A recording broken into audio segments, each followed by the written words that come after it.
Hello everyone and welcome back into a brand new video. In today's tutorial guys, I'm going to show you how to delete a glossary in Deepl.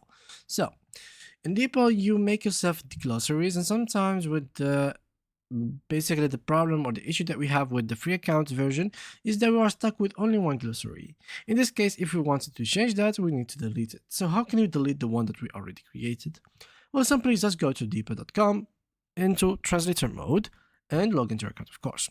Here I'm going to choose manage glossaries, so it's going to be something similar to this. Click on here and then click on manage glossaries.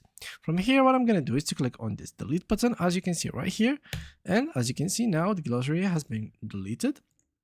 And what I can do now is to simply put here whatever glossary I want.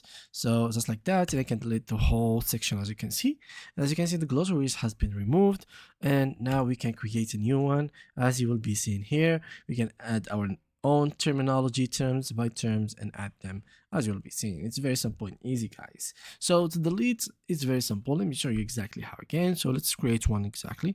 So delete me.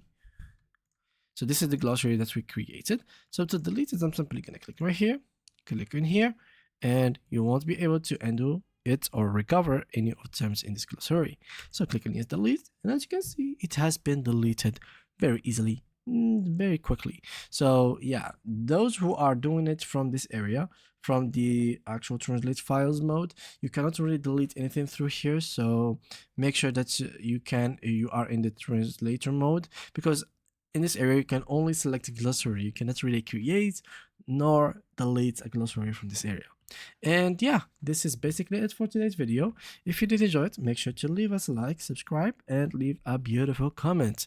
Thank you guys a lot for watching, and see you guys in the next upcoming video.